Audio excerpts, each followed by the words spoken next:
NewJerseySports.com's original multimedia series, talking all things basketball across North Jersey. This is the Jambo edition once again. The Bergen County Jamboree in full swing. The round of 16 played last weekend. The quarterfinals right in front of us on Friday night and Saturday night at the Rothman Center on the campus of Fairleigh Dickinson University. I am Corey Doviak, being joined by my illustrious panel of North Jersey basketball insiders, starting with the guy that the show is named after. He is the good-for-nothing. He is Richie Ballgame Barton. What's up, Richie B? Oh, not much. Seton Hall upsetting Villanova. Just watched Marquette Seton Hall. Watching more basketball now. But it's all about the Jambo this weekend, and can't wait to get it going. 2 seconds into the show, and you already made your first mistake. That was the beloved St. John's Red Storm that upset Villanova.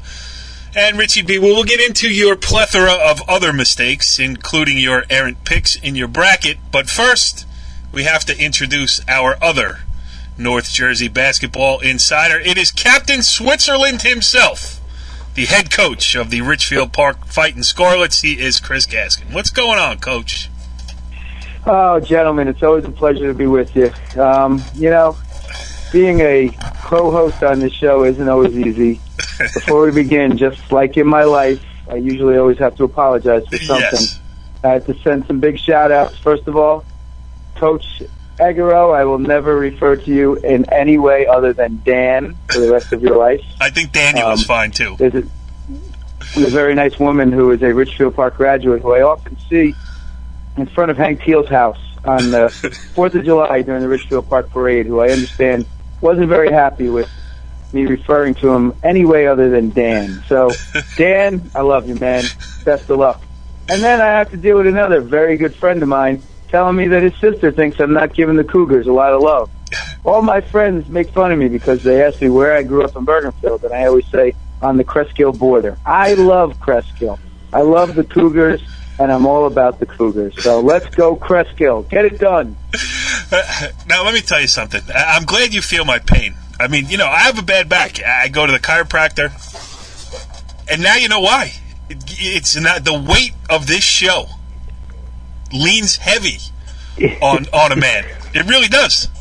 Wow. The weight of that person that you hold up isn't, isn't the easiest either. Right. Let's be honest. My fat gut ain't helping the situation at all either. But, I never realized how influential our words were. Wow. And people all the time say, I can't believe you said that, or it was funny when you said this, it was that.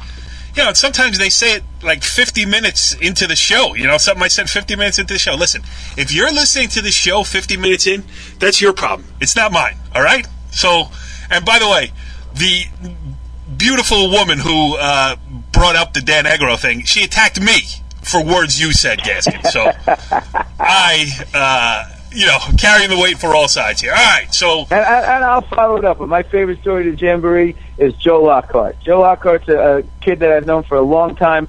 He's a great member of that Cresskill program. Got his opportunity last week against Westwood, and he took full advantage of it. And I will say that his uncle is a very good friend of mine, and we were talking, and that's what the Jamboree is about. A kid getting his opportunity and certainly coming through and getting it done. And for me, Joe Lockhart is somebody who represents what this tournament's all about. Joe Lockhart made the front end of a 1-and-1 with 1:21 to go, and then he made 2 free throws with 12 seconds left to go to fully ice the game for Cresskill. So that is coming through in the clutch. And we'll start there. Listen, it's all Cresskill. We'll move them up to the front of the show. I was at that game. And listening back to the show last week, I expected a good one because I listened to Richie B's sterling analysis of 2 good teams, well-coached, whatever. So I went in there with that expectation and got exactly what I thought I was going to get. Again, Westwood plays as hard as any team. Chris, you played Westwood this year? Yes, they beat us up by them, and they do. They play very hard. They run their sets. They're big, and they do everything, Coach Santulli would ask them to do. And, they have the one shooter, Liddy, who does a phenomenal job, but those other guys, they get him open. So, I think that Richie's scouting report was spot on. Yes. So Westwood hung around the entire time. And, Harrison Lucibello, who is, I'm not sure where he stands on the pecking order of scoring for Cresco, but he usually scores more than 5 points in a game. He scored 0 through the first 3 quarters. And my story was all about, right at the start of the fourth quarter, I just got to look up, Nick Navarro hits a 2 for Westwood, gets him to within 31-28. They're on a roll right there at the start of the fourth quarter, and then Lucibello, who was scoreless to that point, comes down the other end of the floor, senior leadership, bang, 3-pointer, 6-point game, and then that was what really spurred Cresco to the finish. Now, they hit their free throws at the end of the game. They stayed undefeated, and as the number 6 seed, they go in now to the quarterfinals. They will have to play number 3 Hackensack, and they will not be favored to win that one, but they are a live dog, Richie B, against Hackensack in the quarterfinal round this weekend. And if you're Cresskill, the lone remaining Group 1, the nice story that they are, they had to win that game against Westwood to put their stamp on this year's Jamboree. They did that, and now it turns into playing with house money. No doubt about it. I mean, when you're a Group 1 team, I mean, your goal is to make it far enough to get a shot at a Bergen, at a Bosco, at a Teaneck, or a Hackensack.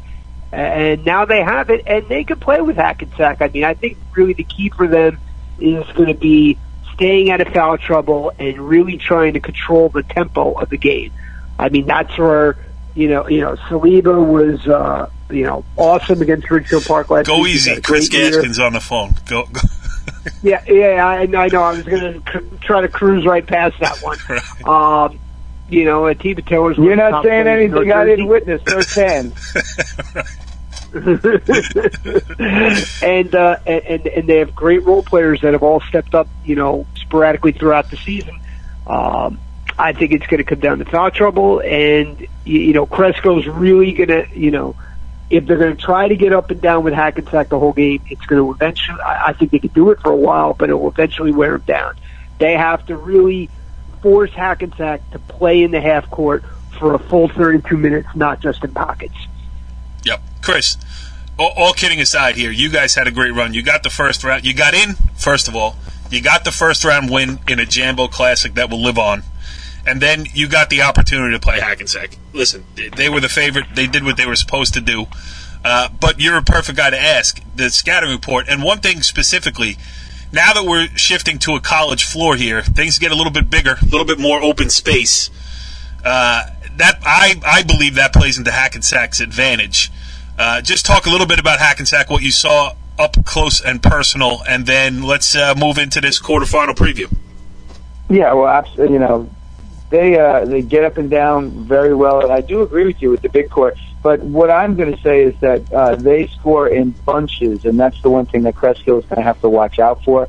Those guys, Atiba Taylor, BJ Saliba, they'll pull up from the volleyball line, but their other guys really do a great job of creating, getting to the rim.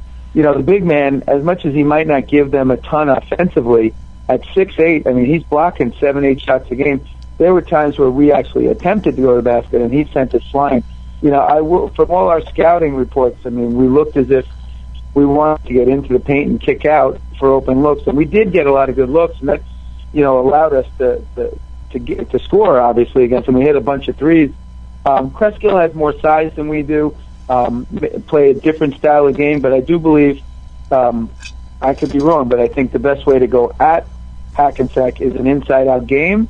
So with that being said, I think Cresskill is going to have to knock down some shots from the perimeter, and that goes on guys like Harrison Lucibello and a couple of the other guys. Cresskill certainly has the post presence, without a doubt, with the two big guys, and Luka Radovic has the ability to step outside and knock down shots. I definitely expect it to be a very competitive game, and I don't know, because I'm not talking to Coach Egero, Dan, but I will say, not that I'm not talking to him, I haven't spoken with him, right. But I'm sure that he's not going to have his team look to go in there and run up and down against Hackensack, because on the bigger court, I do agree with you. I think that favors Hackensack. Hackensack can go 10, 11, 12 deep. Not a lot of teams can match up with that as well. Yeah. Now I'm gonna go ahead and disagree in the fact that I think the bigger court actually helps Cresskill. You know, on a tighter court, I think Hackensack, with its athleticism, can really force turnovers and force the pace. The key is that, you know, Hackensack can gamble a lot because they have someone back there that's 6'8" that can block shots. On a bigger floor that spaces things out, and Cresco, with all the shooters that they have, you know, if they can get the ball into the high post and swing it out to the corners, I think that gives them an opportunity to get some open looks. Wellington Ventura has to stay out of foul trouble. I think that is huge for Cresskill. And, you know, we're talking about Hackensack being the more athletic team, and they are, but Cresskill has their share of athletes. Lucibel is a good athlete. Ventura is a Division I track athlete, so that tells you all you need to know about absolutely. him. And Luka Radovic can kind of play in reverse. He hit 3 3-pointers against Westwood in the first quarter. He had 13 points in that first quarter to get them off and going. Cresskill presents a challenge to Hackensack. And you have to remember, Cresskill played last week without Matt Ferrara as well, who certainly is a very important piece to that puzzle. I'm going to say that I think Hackensack has played a very difficult schedule all year with their Group 4s, 3s, parochials. And you know what? It wouldn't be shocking if they show up and like, it's this tiny little Cresco. And if they do come that way, then they're in for a shock. That is for sure. I'm sure that Coach Taylor is pressing into their minds the fact that, you know, this is a very solid team. Don't get caught up in, you know, what group they are or anything like that. They're 18, probably 19-0 for a reason, because they're very good. They've played together for a long time. They play with confidence. They understand their roles, and you know, there's no doubt about it that you know, if I am Cresskill, I go in there with that whole, I'm making up stories. You know, they don't respect us. They think we can't compete with them. I'm using anything I can to make sure that I have a little chip on my shoulder. Yeah. No doubt. And you could spend a lot of time on that game. Not that we haven't done it already, because we're a Cresskill-centric show here this week. But, you know, they very well could be the Group 1 representative in the Tournament of Champions. So, you know, I don't want to sell them short at all and say they have no chance. And when you look at Hackensack is battle-tested. They just, I believe, closed out the league title with a win. We're taping this on Wednesday night, so on Tuesday night, they beat Ramapo 54-52 in Ramapo's gym. Ramapo had a look at a last shot to tie. Didn't go down for them. I think that also bodes well for Ramapo because, you know, hey, not that they wanted to lose that game and lose the league title, but it shows that they are on the level with these type of teams like the ones they are going to play in the quarterfinals. That's Teaneck. And we talked last week that if Jaquay James doesn't play, if their other guys don't play, that Teaneck was ripe for an upset by St. Mary. None of their guys who are, let's just say, in a disciplinary situation played against St. Mary, and the game was not really close from the jump. Teaneck did everything it needed to get past St. Mary and get into that 4-5 game against Ramapo. Chris, I think you stayed for that Ramapo game. I had a family commitment, so I couldn't hang around for the last game at Tenafly High School. Did you stay for that game? I did. I caught the last 2.5 quarters of St. Mary's and Teaneck, and then I stayed for the Ramsey-Ramapo game for scouting purposes. And Ramsey stayed in his zone and Ramapo held the ball? Is that what happened? I mean, it was 36-29 as the final. You know, Ramapo was very physical in the beginning of the game and definitely was pushing Ramsey around and taking advantage of their physicality. And Ramsey's coach certainly made it known. He called his team out for their lack of physicality, and I think Ramsey, little by little, picked their game up. And that game actually, despite the low score and the fact that Ramapo held the ball out, it was a tie game with less than 2 minutes to play. Ramsey certainly did not quit. Ramapo struggled to finish a little bit inside late in the game, but and Ramsey hit a three and got fouled for a 4-point play that actually allowed to tie it. But like I said, about 2 minutes to play. But then towards the end, Ramapo finished on the interior and made their free throws, and they were able to advance. But a very slow-paced, sluggish, physical game that was an old school type of game, and very under control, very methodical, and there wasn't too many. I don't want to diss. I don't want to disrespect in any way. It was a very slow, sluggish, physical, grinded out type of game. Yes, like watching University of Virginia play basketball, sluggish and rough. But hey, that's Ramapo style, and if they could get you into a street fight type of game, they're comfortable in that situation, and they've won a lot of games doing that this year. I've seen Ramapo 3 or 4 times based on us playing teams that they have played, and on video. Obviously, look, Casey Hunt's a phenomenal athlete. Some of their other guys, the kid Oppler, solid 3-year starter, I guess, at least. He's been around forever, and their other guys, they just play really hard. They play smart. Obviously well coached by Joe Sandberg. So, it's their style of play, and it certainly works for them. Yep. John Woolley, a big part of their physicality. A great defensive team. A great defensive team. Yes. And Richie B, you, again, now, Chris calls the head coach at Cresskill Danny. I get accosted. You pick Ramsey to upset Ramapo, and I get accosted. What do you have to say for yourself, pal? Nothing. What can I say? I mean, but let's face Joe Sandberg, one of our all-time favorites, has emerged into one of the top coaches in North Jersey. I mean, they have been successful year in and year out, and while they like to play that slow physical style, I think the key with them is that they can kind of play any style and play with any type of team. Yep. If you want to get up and down, they can get up and down. But I agree with you 100%, and that's probably the most accurate thing you've said on 3 episodes that we've done together.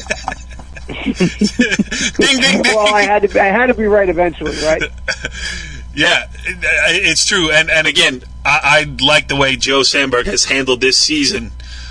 He's just played everybody. Preseason, who wants to scrimmage us? Everybody good will go play you. Holiday tournament will go play you.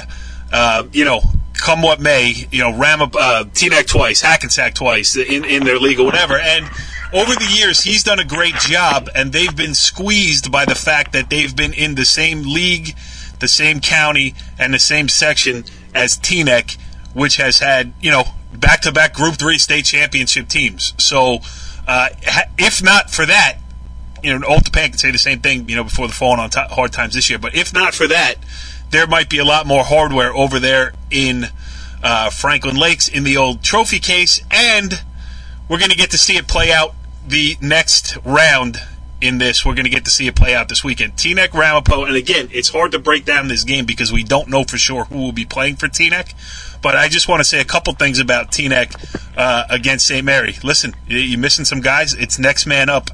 Jaden Dawson with 17 points, 12 of them in the first half to get Teaneck off to a good start against St. Mary. Sage Robinson just was St. Mary could not keep him off the boards. I mean, even when he wasn't scoring off the offensive glass, he was tipping balls, he was keeping plays alive, he was changing shots. Really an outstanding performance by him. Talked to Jerome Smart after the game, and he said that, when Sage Robinson comes to play, that is what he is capable of. And he was up against Mark Datica, who's going to Fairleigh Dickinson next year, and not to take anything away from Datica, who scored a game-high 20 points and whose game I really like. But, if that was going to be a wash on the inside between those two, you knew Teaneck was going to have the advantage. And Vernon Johnson, who played a lot of the point guard position for Teaneck in the place of Jaquay James, played great. I mean, 13 points, 6 or 7 assists, got out on the break, made a lot of smart decisions. They stayed away from turnovers. They made their layups. They made their free throws for the most part, too. So regardless of who plays for Teaneck, on Friday night at the Rothman Center, it's going to be the typical dogfight, Teaneck Ramapo, Chris. Listen, I agree with you, and you can never discount a program like Teaneck. I don't care who's on the floor. Right. At any moment, any time, those kids have a lot of pride. They know what that program is all about. They they know what the past is, and they certainly are hoping to keep it status quo and build that for the future. So I do agree with you that I think it doesn't matter who shows up for Teaneck, and I'm sure Coach Sandberg and the Green Raiders certainly have that in their mind as well. That's definitely a program you never overlook. I mean, I'm sure that the owner of 4 Feet Graphics is hoping that Ramapo puts on a great performance, because that might be financial windfall for him.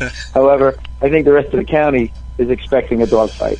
No, 4 Feet Graphics has no dog in the fight. We took fencing pictures yesterday, so we're all set up there at Ramapo for the season. Well, Coach Petrella, a former Scarlet, as the assistant foilsman, whatever they call those people. He's doing. Let me tell you this: I can report he's doing an excellent job.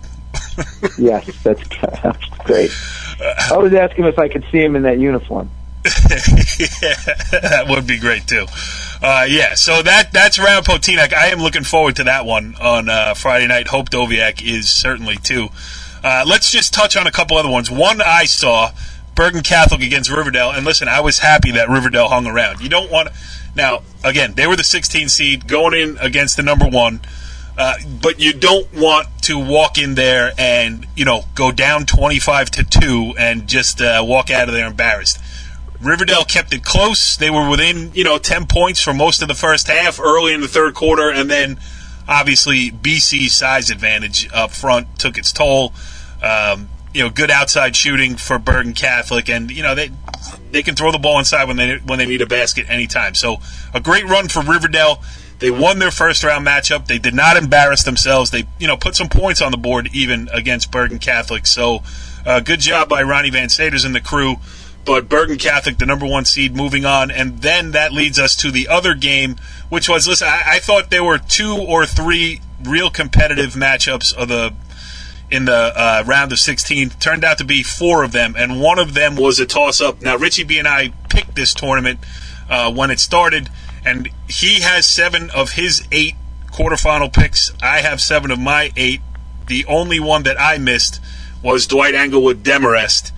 And although none of us were there to see it, because I left Westwood Kreska with the full intention of getting to Dwight Englewood Demarest by halftime. And as I mentioned, that scheduling snafu did not allow me to do it, especially trying to get from Allendale to Tenafly in any type of reasonable time on a Saturday. I mean, right off of Route 17 and Route 4. What do you think happened? I hit traffic. That's no excuse. You stopped at the fireplace for a double burger.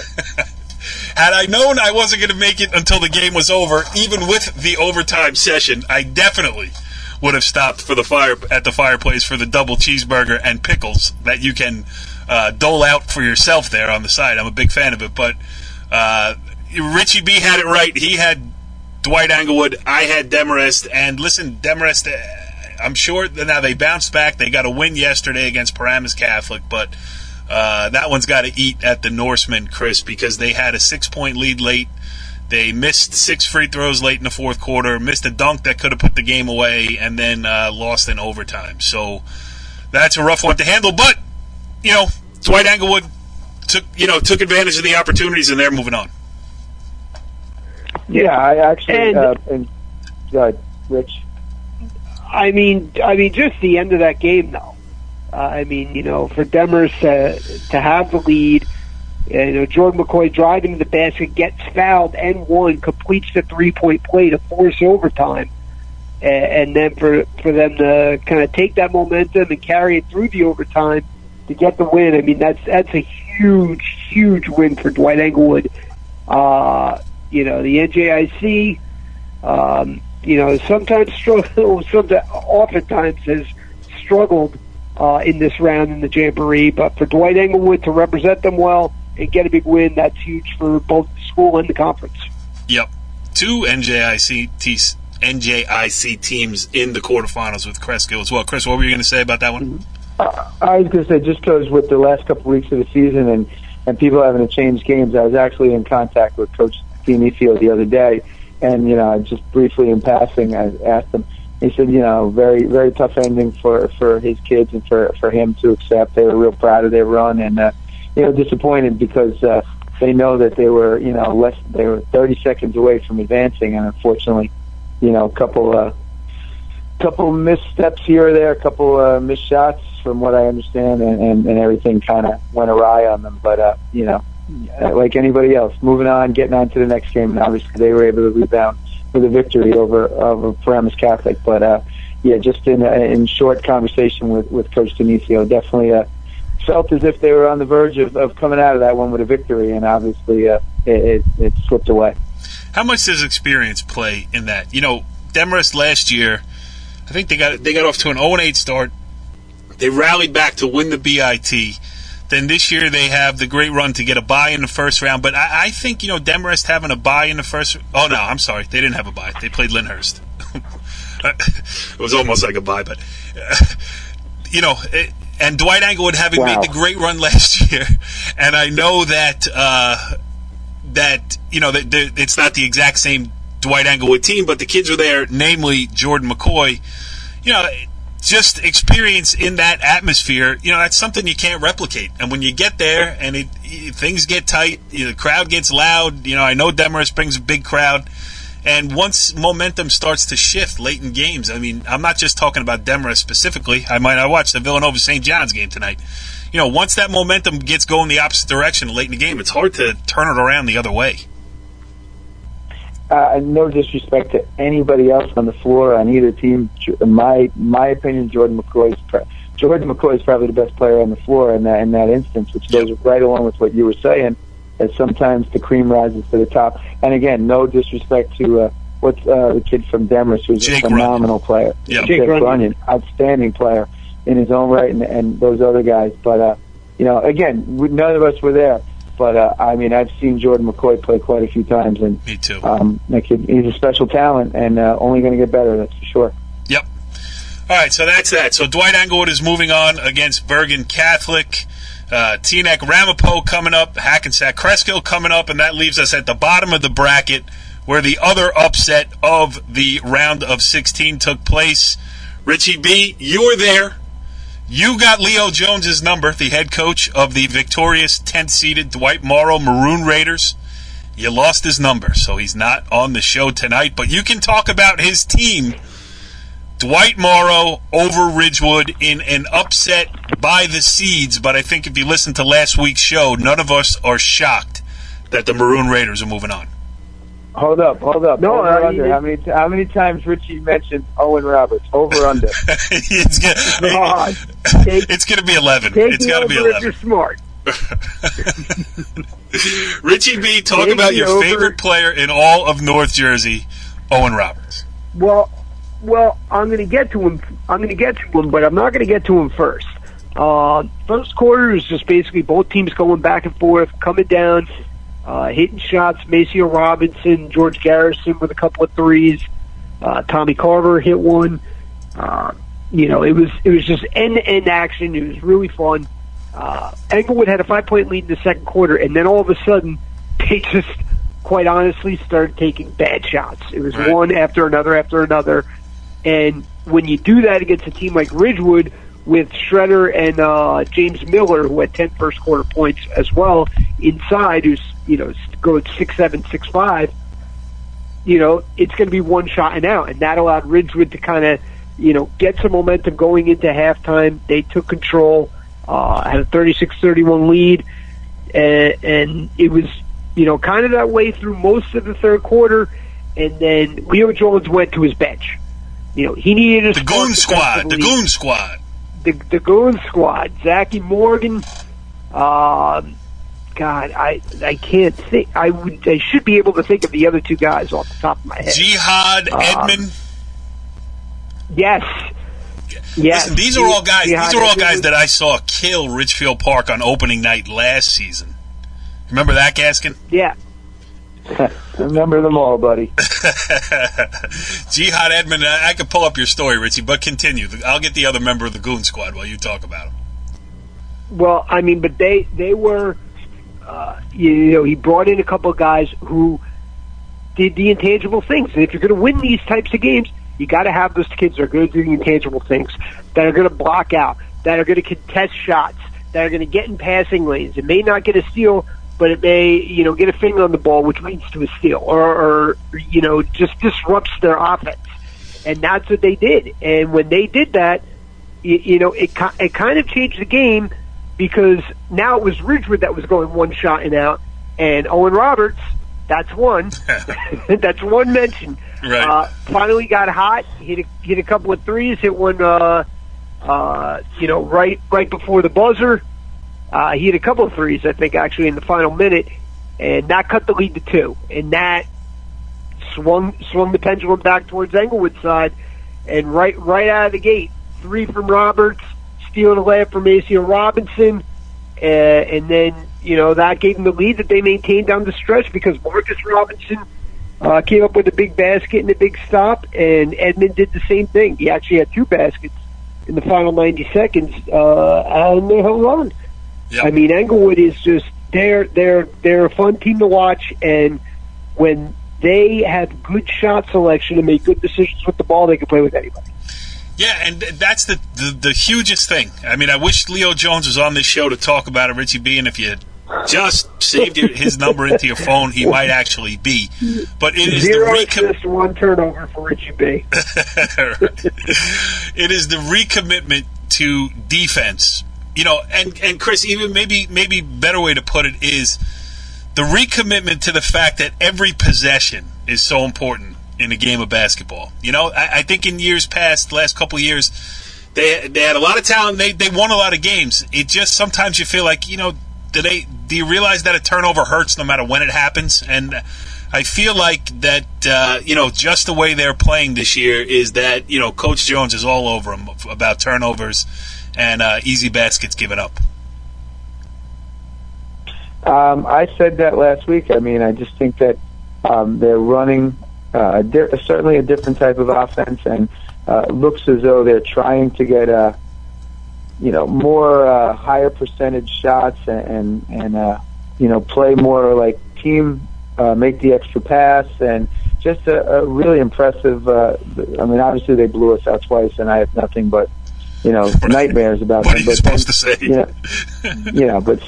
But just seeing the way in which that team seems to be gelling and coming together, and again, like everything else, like I try to preach to my guys and every other coach does, just filling your role and doing your job, and it seems like that team certainly has accepted that. I mean, the times that I see them, the extra pass is always being made, and the every guys are getting on the backboard, sprinting back on defense, taking charges. They're doing all the little things that make a good team become a better team, and that certainly is a credit to Leo Jones. And the one thing I want to mention is that it's not necessarily always, Leo and I talked about, it's not always getting a block or getting a steal, but it's, talking so you don't get beat backdoor, or, fighting through a screen, or just contesting a shot. The little things that make it harder for the opposing team to succeed offensively.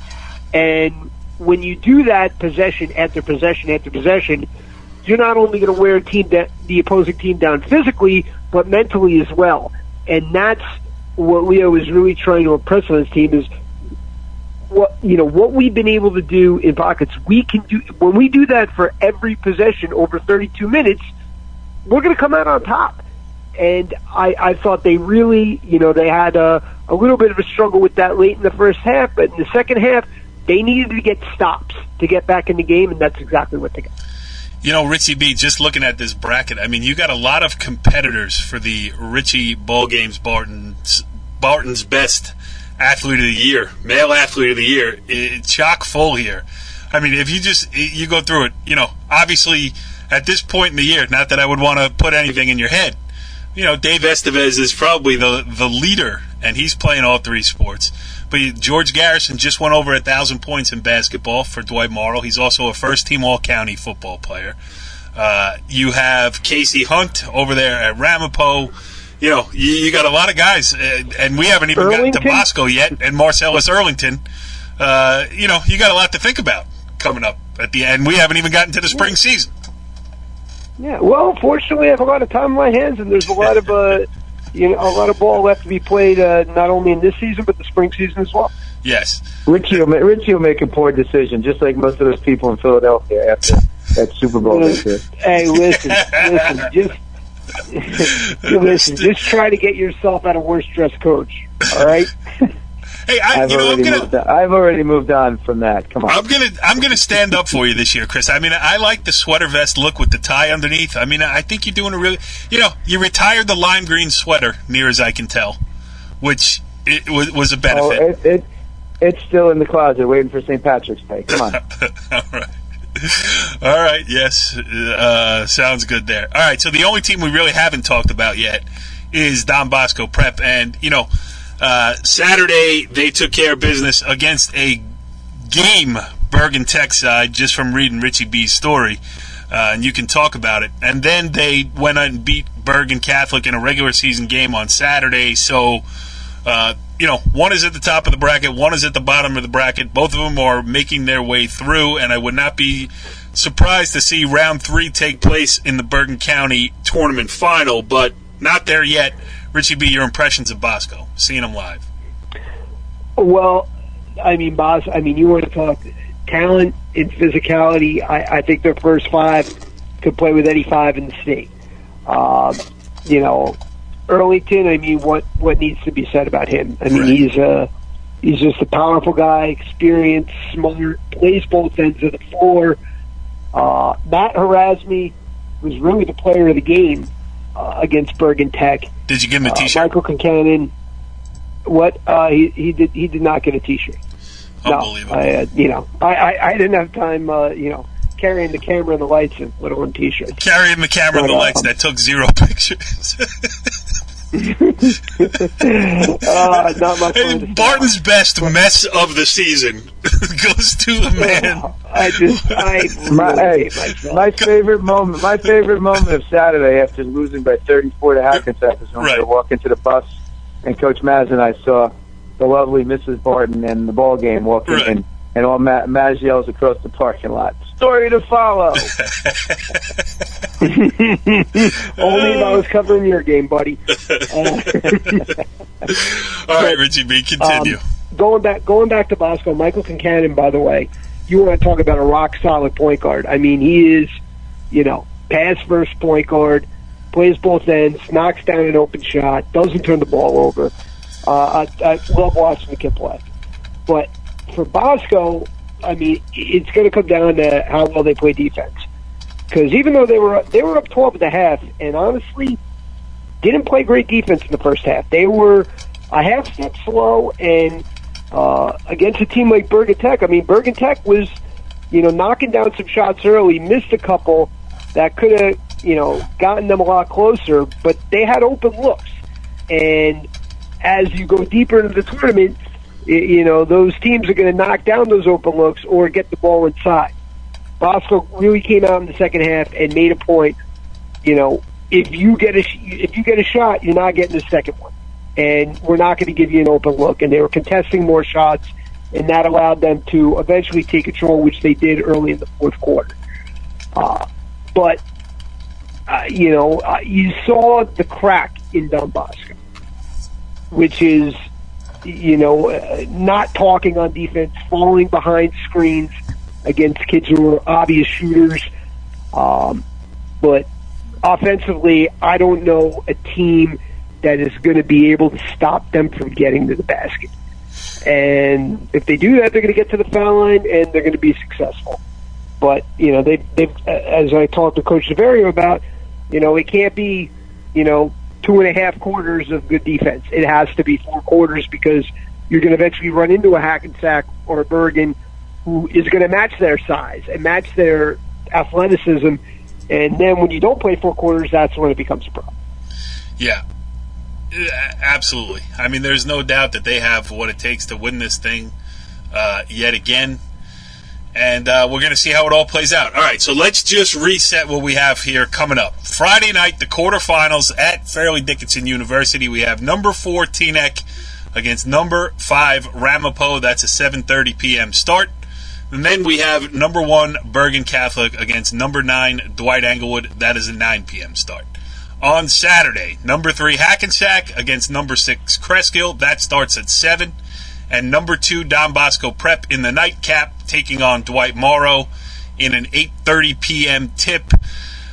Chris, if I had to ask you to pick, well, I hate to ask you. You know what, Richie B? I'm going to ask you.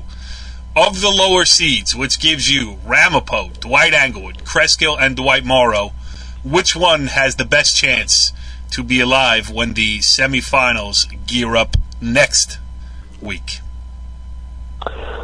Well, you have to say Ramapo because of their experience, their physicality, and the uncertainty of the Teaneck lineup. They've had a great season. Ramapo's gone out and played everybody, and they played everybody tough or beaten them. So obviously, out of those four, you'd have to say Ramapo. But I think Kreskill and Dwight Morrow were both live dogs, though. Kreskill is a team, again, that can 5 for 5. I think they can match up reasonably well on a bigger court against Hackensack. And Dwight Morrow is a team that, can go 10 deep and get production.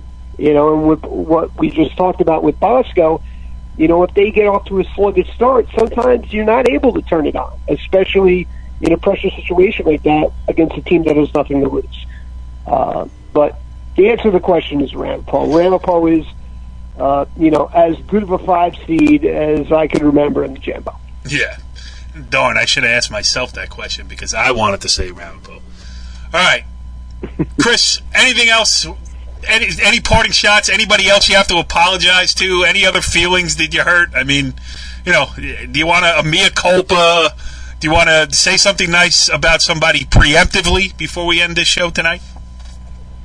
No, man. I'm just real happy to be able to sit here and talk with you guys each week. I hope that the games this week are as good as possible. And, as a basketball junkie, hopefully a lot of people from around the county come to watch these games, and hopefully that continues, because before you know it, it's going to be time to get the fungo bats out. And you know what? As much as that's fun, this is the time of year that myself, you, and many, many other people around really enjoy. It's it's playoff time in a sense, and getting everybody getting ready for the states to follow. So, in all honesty, I think the tournament has been very good so far, and I hope that these next couple rounds continue to be as intriguing and provide us with some really good memories as well. Yes, I agree with you 100%. All of the negativity, and not necessarily negativity, but all of the potential fixes and changes and all of those other things, that's for before the tournament starts and maybe in around that first round. When you get to this point, to the quarterfinals, and the thing turns to its rightful home at Fairleigh Dickinson University, I am charged up. I think this is great. We got 8 good teams left in the draw. We have, obvious favorites. We have root-for-able underdogs. Hopefully, something happens. I don't even care. I'm just rooting for some good stories coming out of this weekend, too. I am on Jambo duty. I will be at both games Friday night. I will be at both games Saturday. I will have my trusty assistant, Hope K. Doviak, next to me. So it's all about the Jambo. And Richie B, you have a parting shot?